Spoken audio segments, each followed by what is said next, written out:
జనసేన 12వ ఆవిర్భావ సభను విజయవంతం చేసేందుకు ఆ పార్టీ నేతలు సమావేశాలు ఏర్పాటు చేశారు. కాకినాడ జిల్లా తునిలో జనసేన నేత తుమ్మల రామస్వామి ఆధ్వర్యంలో సమావేశం నిర్వహించారు. జనసేన 12వ ఆవిర్భావ సభను విజయవంతం చేసేందుకు పార్టీ కార్యకర్తలు కృషి చేయాలని పిలుపునిచ్చారు. 11 ఆవిర్భావ సభలు అధికారం లేకుండా జరుపుకున్నామని, 12వ సభ అధికారంలోకి వచ్చాక నిర్వహిస్తున్నామని తెలిపారు. జనసేన పార్టీ వైపు దేశం మొత్తం చూస్తోందని, దీనితో పవన్ కళ్యాణ్కి మరింత పరపతి పెరిగిందని స్పష్టం చేశారు. పార్టీ కోసం పనిచేసిన కార్యకర్తలకు తగిన గుర్తింపు వస్తుందని అన్నారు.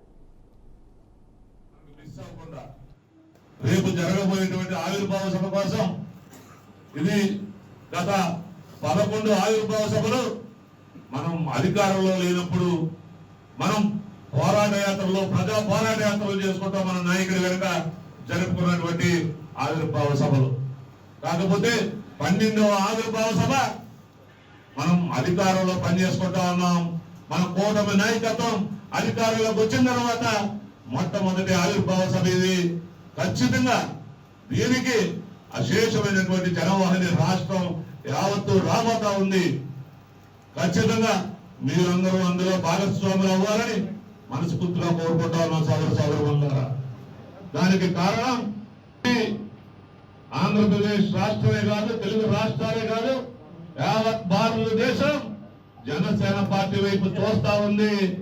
మన నాయకుడు ఉప ముఖ్యమంత్రి గారే మనం అనుకుంటా ఉన్నాం. రాబోయే రోజుల్లో మన నాయకుడు చాలా రాజకీయంగా ఎత్తుకి ఎదిగే అవకాశాలు ఉన్నాయి. సోదరులారా, మనందరం ఇంకా గర్వంగా కాలరెత్తుకుని తిరిగే రోజులు ఉన్నాయనేటువంటిది మీరు మర్చిపోవద్దని మీ అందరికీ సందర్భంగా తెలియజేస్తా ఉన్నా.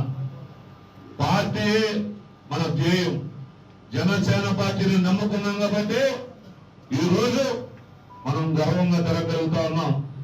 మీరు అనుకోవచ్చు మీ అందరికీ పదవులు ఉన్నాయి అని. జనసేన పార్టీలో తిరిగే ప్రతి కార్యకర్తలు కూడా కేంద్ర కార్యాలయం మంగళగిరి నుండి నిశ్చితంగా పరిశీలిస్తా ఉన్నారు. పనిచేసే ప్రతి కార్యకర్తకి గుర్తింపు ఇవ్వడానికి మన అధినాయకుడు